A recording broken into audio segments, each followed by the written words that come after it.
listening to the Rude Horror Podcast with your host, Marcus Rude.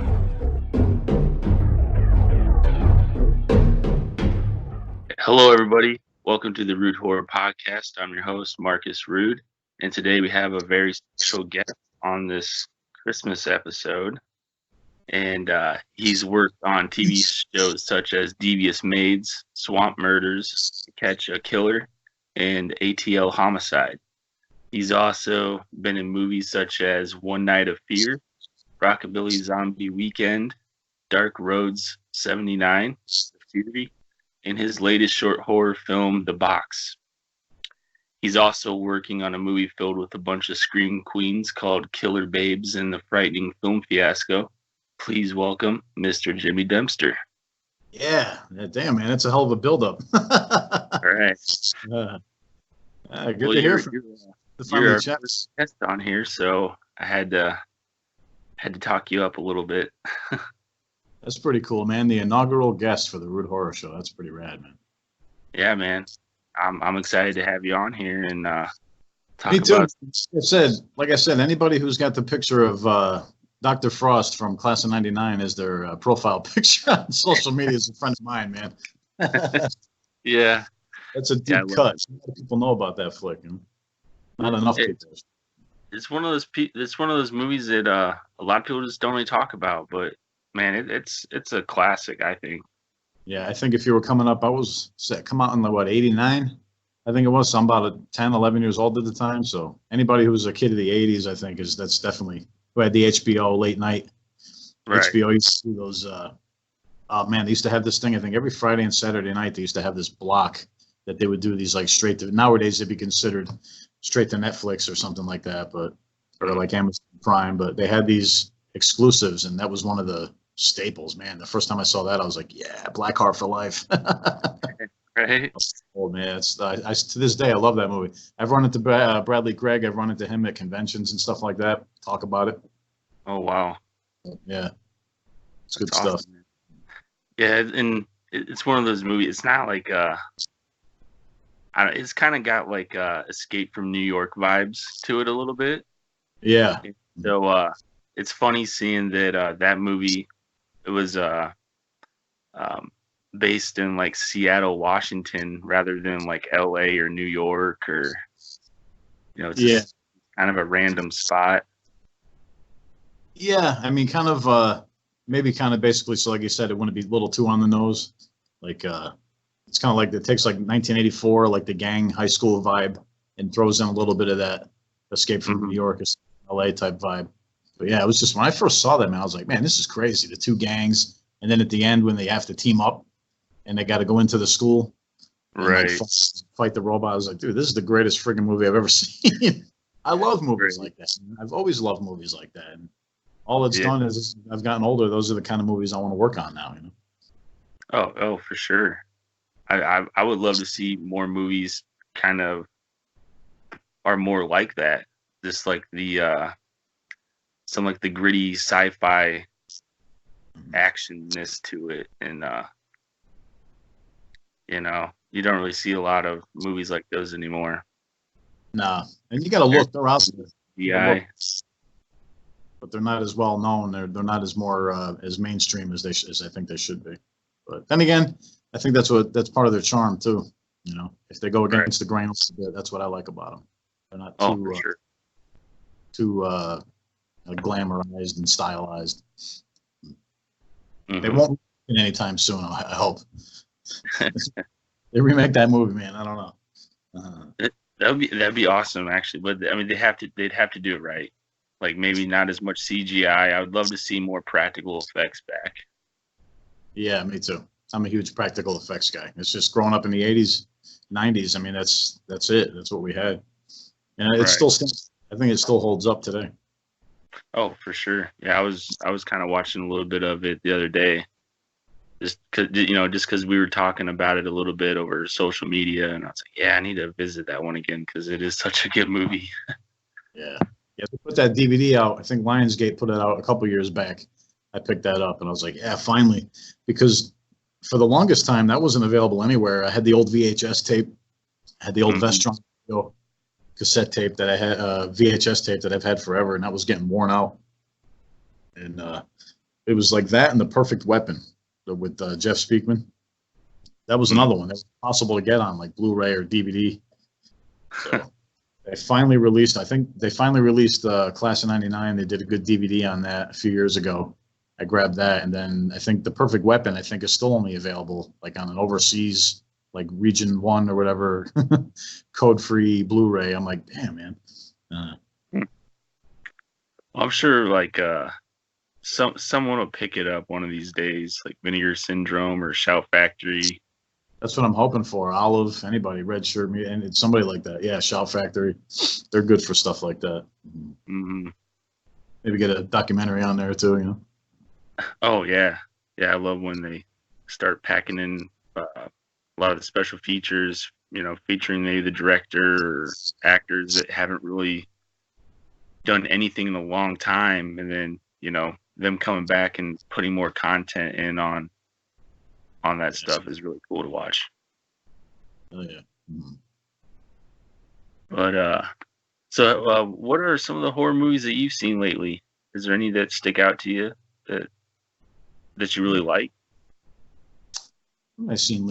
We saw this movie recently called Audition. Not Audition. Was it Audition? Takashi Mike.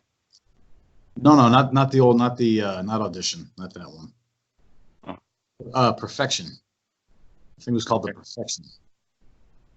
I got confused because the girl's playing she's playing the instrument on the front cover of when you go through the Netflix queue, you see it on there. And I was like, what's this all about? And it was one of those movies that was sold as like a body horror, kind of almost Cronenberg kind of thing. But when you watch it, it goes a completely other way.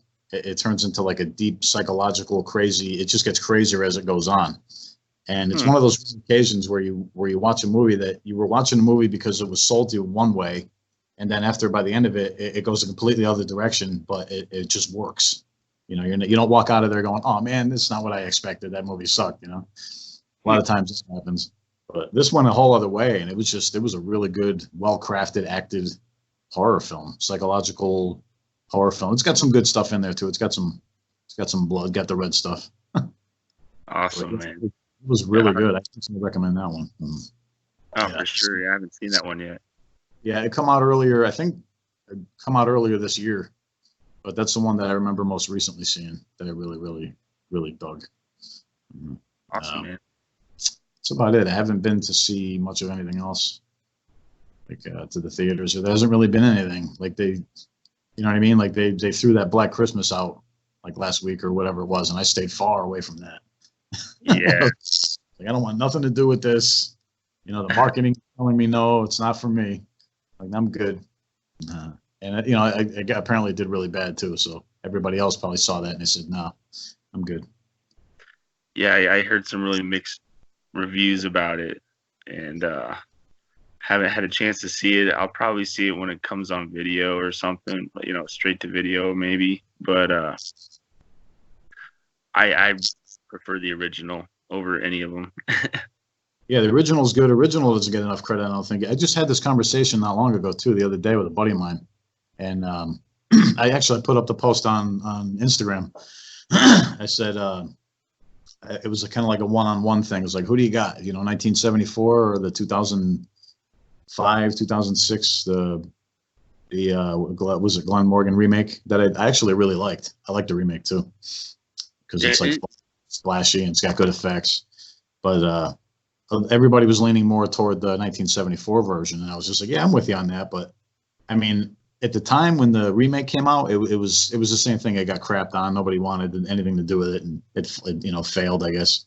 But now with this one out now, doing as bad as it was, I have a feeling people are going to start talking about it more often. If anything, it just brings more attention to the original. Oh, right. I was watching the Joe Bob Red Christmas special, and their first episode was Black Christmas. So I was watching a little bit of that last night, and it still holds up pretty good. I enjoyed it. Yeah, it's the template, man. It like, because it's 4 years before Halloween, so it's one of those films where it started off something. I mean, Halloween, you know, of course, the blockbuster, the one that makes all the money, gets all the notoriety. You know, gets all the credit. But I think people forget, or they don't know. A lot of people aren't even aware of it. They've heard of it, but but it's Halloween that gets all the attention. And I guess rightfully so. But yeah, Black Christmas was one of the first movies that set the template, like the POV, the POV shots and the theater of the mind kind of thing. It's not a gory film, kind of like Halloween, very light on gore, but started that kind of template for where the movies would go into the 80s. They would just cut loose a little more with the special effects. All right. Score and the just the shots and the angles, like I said, the POV and stuff like that, setting up the killer. Yeah, very good old school horror film. What's crazy about it is he's the same director as A Christmas Story. Bob Clark, yeah, right. Was it years later he did A Christmas Story, and it was like, you can almost tell though, man, because I remember as a kid, like there was some pretty crazy stuff in there. Like when he goes to meet Santa for the first time, and there's that weird trippy scene where he's like, ho, ho, ho. And it's like, yeah, it's a little hairy as a kid seeing that. You're like, ooh, that came out of nowhere. Or when the kid's flipping out because he got a C+ on his test, and he looks over in the corner and he sees his teacher there and his mom, and she's dressed as a witch. Yeah. Pretty dark. Yeah, that's I love those movies. I love that movie. That family's hilarious. All in the Family. Like the Christmas version. Yeah. So, do you have like a favorite horror movie? Like I know I mentioned about the movies you've seen recently, but like, do you have like? I mean, I know it's a hard question to ask, but do you have a favorite horror movie, or does any just kind of pop up to you that you consider a favorite? Yeah, I mean, my go-to every time when I get asked this question is always The Exorcist. Yeah, the original. And there's a lot of people, it's not a horror film. It's like, yeah, well, I don't know, man. I got 2 daughters, and I know that if I walked into the room and if I saw either one of their heads spinning around and puking at me, man, that's a fucking horror movie. You know what I mean? Yeah. It's a horror film all the way. So, yeah, nobody wants to see that. And doing whatever else she was doing in the movie too. So that's a horror film to me. But, for sure. I'm with you. I'm with you on that. And that's that's not really disputed, but people mention it sometimes. But that's my go-to because it's like, to me, William Friedkin, his style. You watch that film and it's the perfect setup. You know what I mean? It starts off a certain way. It's very nice. I got those shots of downtown Georgetown. She's walking with her daughter. Her daughter's a perfect little apple-faced girl next door, and then bang, when they pull the rug out from under you, man. And it was marketed perfectly too. Nowadays, they would have gave everything away in the trailer. You've seen the trailer, and you would have seen. But if you remember those old trailers for the original Exorcist, they didn't show anything. They showed like maybe the bed shaking, and then like and then the guy comes to the door. She opens the door, and then it cuts, and that's it. They didn't show anything. Bunch of noise. Like if you look back at that original trailer for that, they didn't show her freaking out. They didn't show Reagan. They didn't show any of that shit. Now they would have gave all the money shots away, expecting people to file in for the weekend, but opening weekend. But no, that was perfect horror film. And the effects, like you said earlier, practical effects, all Dick Smith stuff still holds up. It's just, and again, the documentary style of Friedkin it just felt so real. Have you seen his? I think it's been out for a few years, but his documentary on a real life exorcism. I keep avoiding that, man. I have seen it over the years. It's like supposedly based on a real case. Yeah, like it's like a documentary. Like he's filming it during this priest giving this lady an exorcism. Oh wow, yeah, I remember seeing the ads for it, but I was like, I don't know. I wasn't sure if at the time of day. I didn't know how much of it was like stylized and how much was, for effect, because it's a movie. It's got to sell, so. Right. Well, yeah, I mean, it's got him in there talking about the history of The Exorcist, but then, it dives into he's actually filming, the priest giving an exorcism to a lady. And we didn't watch the whole thing yet, but it was pretty intense from what we saw. What's it called again? Yeah, let me look that up real quick. Yeah, I could find it. I just, it actually slipped off my radar for a while. I was like, nah, I'm not gonna. But I'll have to check it out again because I like his work. I like anything he puts out. Right. Yeah. If you look up William Friedkin, I'm sure it'll pop up. It's something with father in the title. Yeah.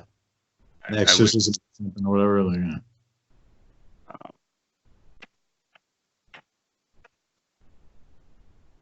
Yeah, I might check that out. Actually, I forgot about it. I kind of put it out of my mind. Yeah, it's on Netflix, or it still should be on Netflix. Oh, nice. I'm not trying to use up too much time, but I thought maybe it would just pop up. Yeah, I'll check it out on IMDb. I'll pull it up. As soon as I see the name, I'll know. I'll remember. I'll be like, oh, yeah, that one. Okay, I'll check it out. It's called The Devil and Father Amor. That's right, yeah. I knew they had to put devil or exorcism or somewhere in the title. Yeah, it's got to have a selling point at some point. Yep. I'm sure that went through all the name changes, marketing. So, more maybe about like your career, maybe some of the stuff that you've done. Like, what was it like working on The Box, for instance, your newer one? Or Box, yeah. That was funny, man, because that actually just I was living in Florida at the time, and the following year, it was, I want to say 2016, we finished that, and we were getting ready to leave I was getting ready to come from Florida to Georgia. We're going to relocate because I started pursuing this thing, acting full time, right around 2015. So I got my first gig, the Swamp Murders gig, and I had to come down to Georgia. They were shooting here, and I didn't mind making the trip. But a lot of times they don't fly you in. You know, a lot of times you got to get there on your own, depending on the project. And I came down, shot that. I was here for it was about a week. We shot that, and then I came back, and I was like, that was really cool. And we just got tired of traveling back and forth. Not tired of it. I mean, we would have done it, but it just made more sense to me at the time to just say, hey, we're not cemented here. We don't have a house or anything. Why don't we just relocate? And that's what we did. And right before, a couple months, halfway through the year, whatever it was, my buddy Lee, who directed Box and pretty much co-wrote it, said that he was getting ready to move too. He was getting ready to move to Thailand to pursue his film career out there, and he's doing really well now. Oh, wow. And my DP, Brant, he was another friend of ours who he was getting ready to move too. He was getting ready to head out to Tennessee, I think, or somewhere. So not too far from me now, but at the time we were all just kind of scattering, going our own separate ways. And we had just finished a film that is actually going to be retitled now because there was a studio involved.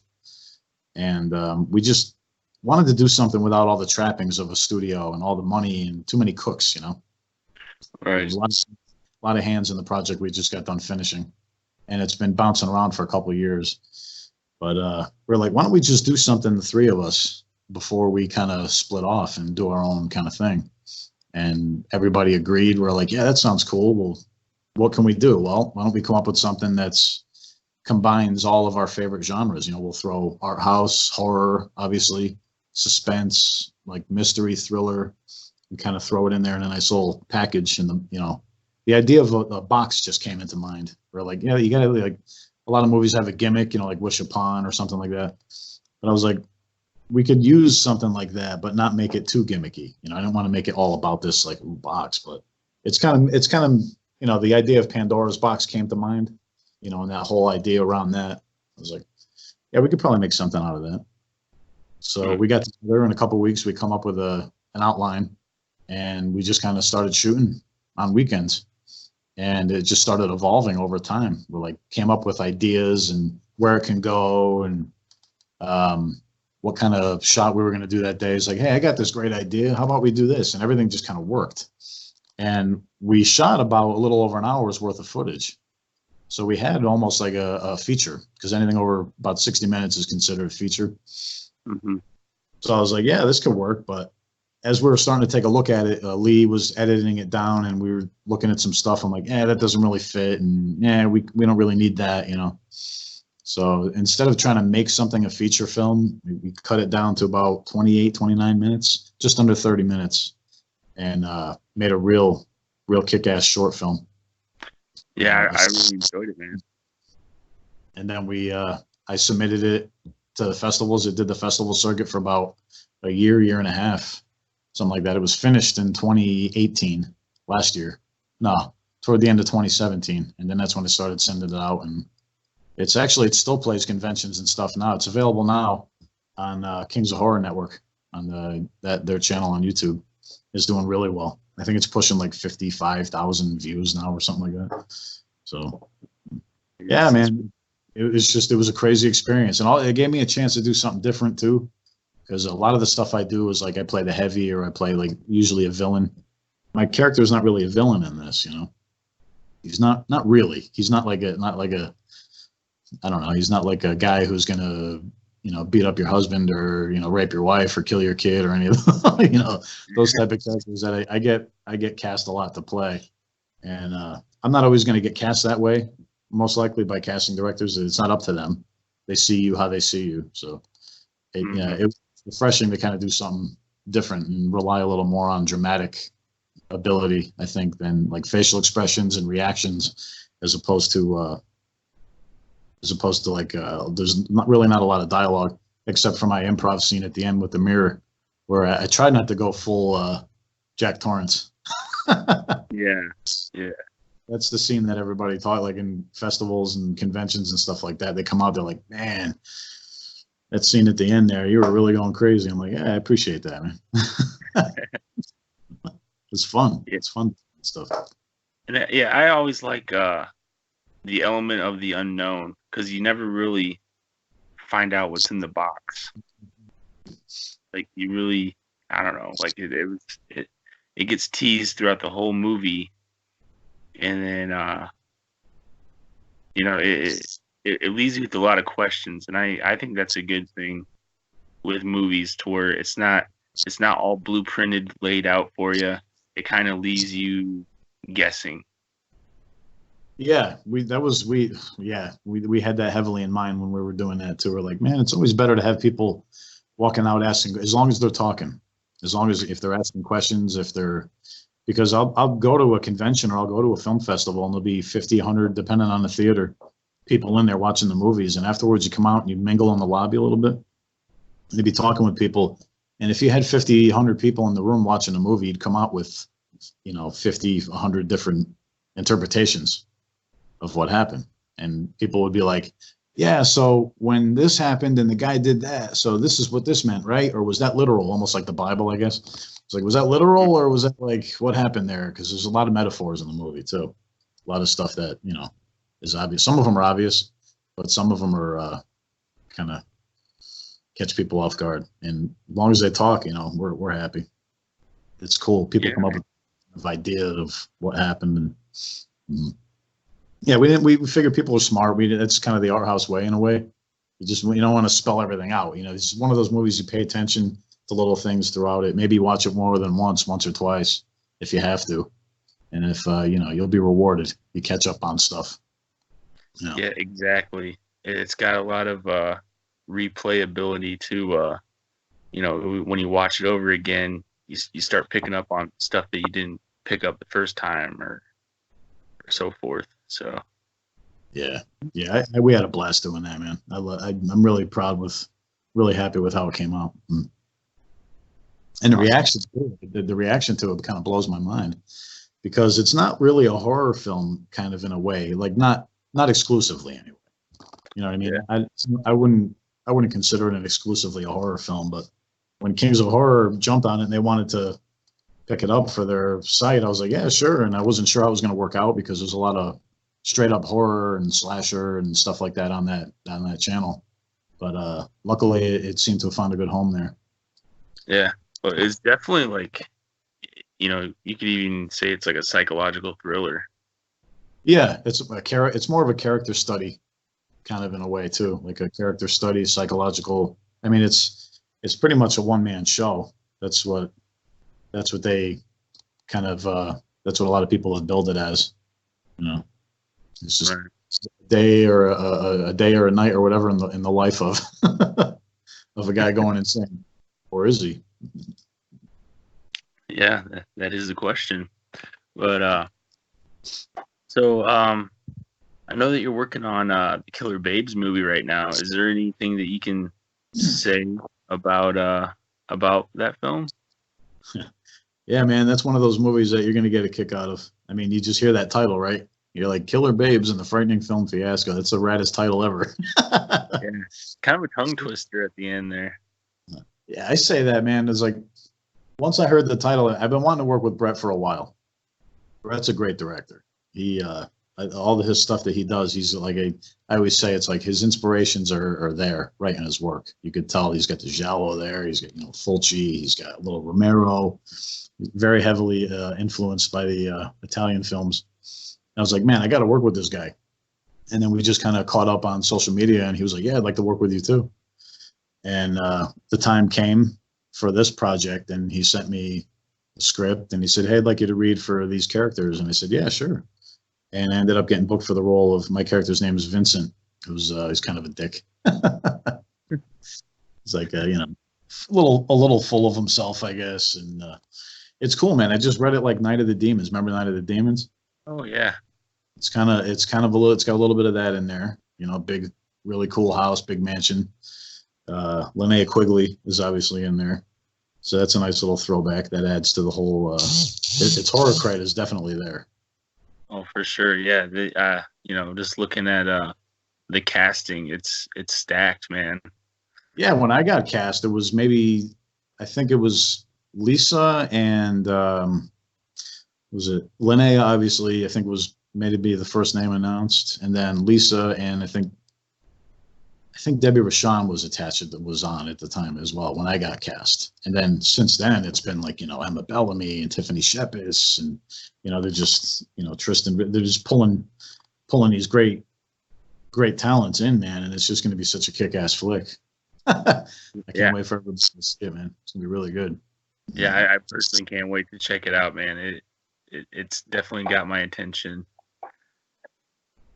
And can't wait to see the final product, man. Yeah, it's in.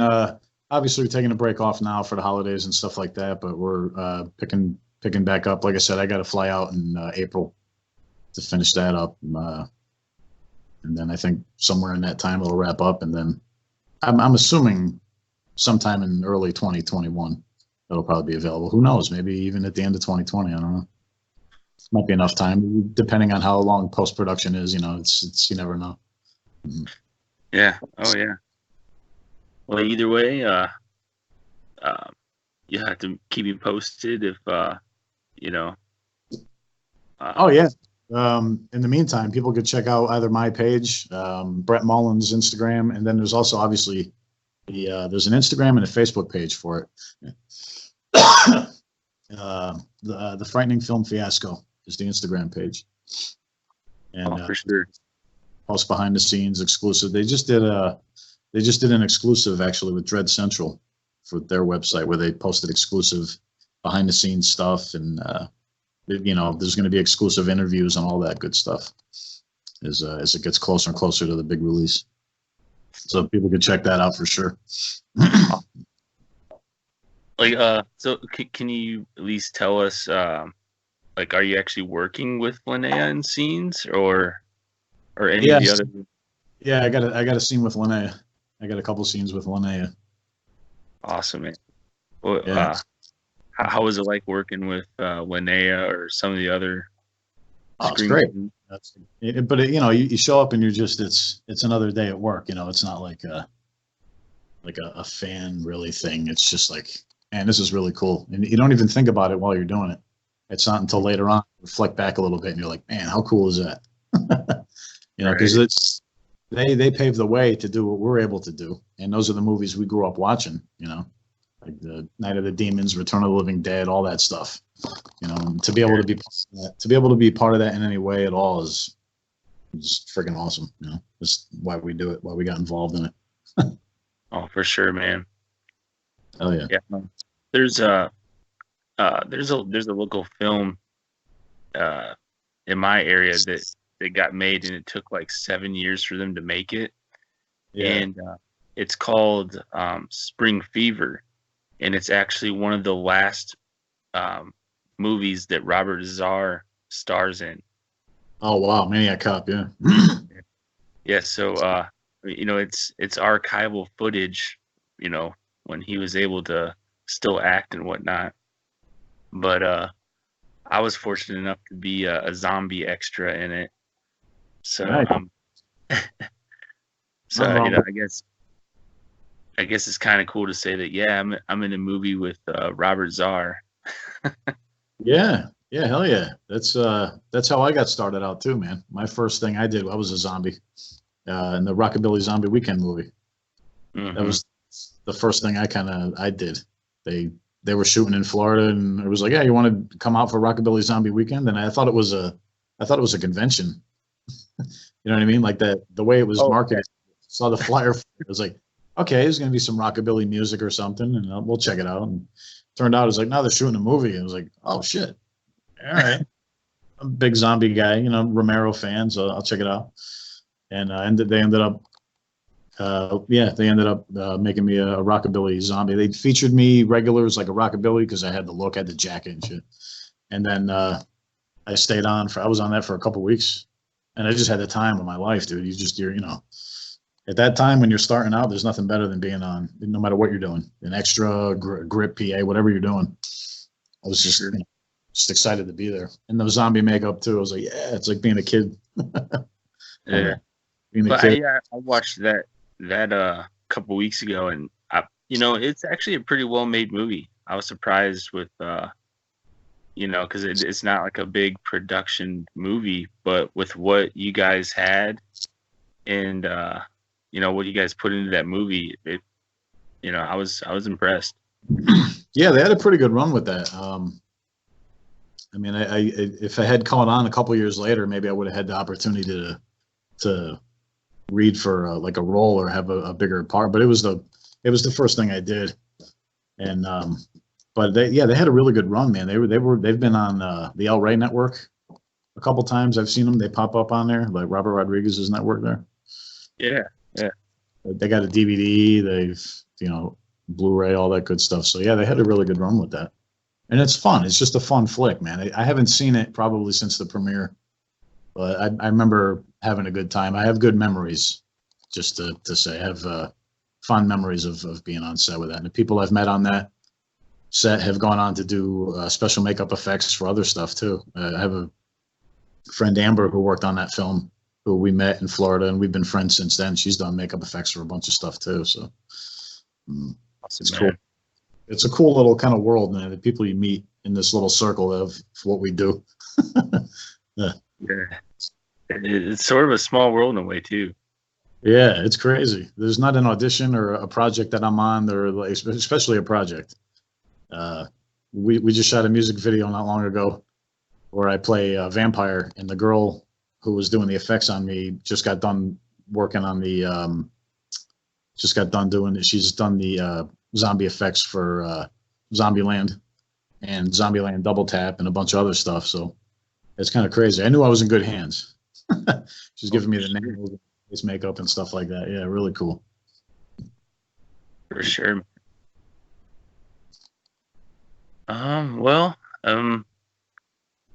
Let's see. We're doing pretty good on time. We're just about 34 minutes, so I might wrap it up pretty quick. Is there? I would love to have you on the show again, and maybe even when Killer Babes releases or something, if you want to help promote that, or you have any other film projects in the works, or is that one pretty much taking most of your time? No, actually, now that's going to be off for a few months, I finish up on this other film that's in post now. I have to actually go back and do some post ADR stuff for a movie called The Fury, which is going to be is a real kick-ass, old school, almost not. I don't want to say canon films, but it's just an old school, violent, action-packed crime thriller. Oh, for sure. Which is gonna, yeah. I think they put up a trailer. I'll have to shoot you over the trailer if you want to take a look at that. I mean, I know it's not a horror film, but it's definitely probably something you get into. Oh yeah, I love all kinds of movies, man. Action. Yeah, it's action all the way. Doesn't quit. Dude, I play a character called the Ghost Killer. He's not a nice fella. Doesn't sound like it. Not a nice guy by any means. Yeah, had a really good time doing that. Just last night, just did a show called Deadly Cults. Back on that again tomorrow, and I think we break for Christmas, and then I have 2 more days on that too, which is a new series for a new TV series that they did. I saw some of the first season. I haven't seen much else, but yeah. And then we just wrapped. Netflix or what is it? The Deadly Cults.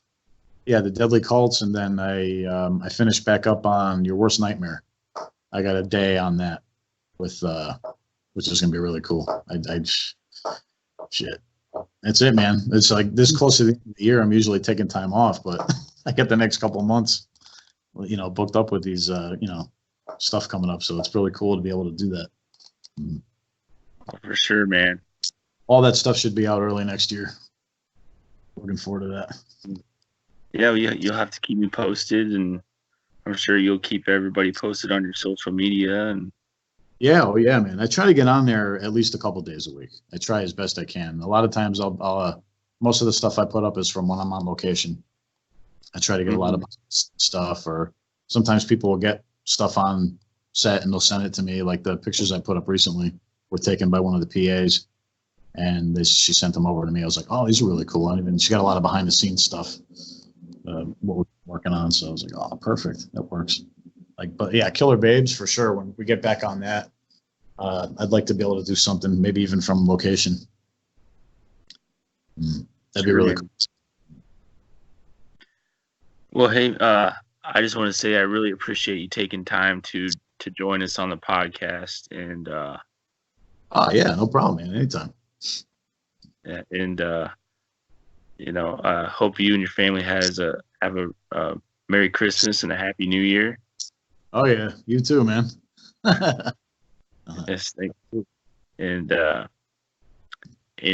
when I do the episode, have it up, I'll put all the links below, like where to follow you at, and some of the movies you're working on have Instagram pages, so I'll even put those on there too. Yeah, I'll send them over to you if you need them. I'll send you over a couple links. I think there's the one, obviously mine. You might even have mine. Yeah, you have mine. Yeah. And then the Killer Babes one, and then I'll send you over a couple links if you want to add in there. I'll try to send over the link to Box as well. It's weird sometimes. Like I just did an interview for Dread Central, and they put up the link to Box on their site, and people were complaining because when they followed the link, it didn't, like the domain or whatever wasn't opening for them when they followed the link. They actually had to go to the website because it's a monetized site. Obviously, every time it gets so many views, I get a check in the mail for it. So oh wow, that might be why. I just tell people, yeah, just go to the website, go to the YouTube channel, Kings of Horror, the Kings of Horror network channel, and find it on there. It's a lot easier. Well, awesome, man. Yeah, again, thanks for coming on and talking about some of your films and the projects you're working on, and we'd love to have you back on sometime, and maybe talk about some of the future projects that you got going on. Yeah, man, 2020 and 2021 are looking to shape up pretty good too, man. So there should be no shortage of cool stuff coming at you. Awesome, man. Yeah, anytime.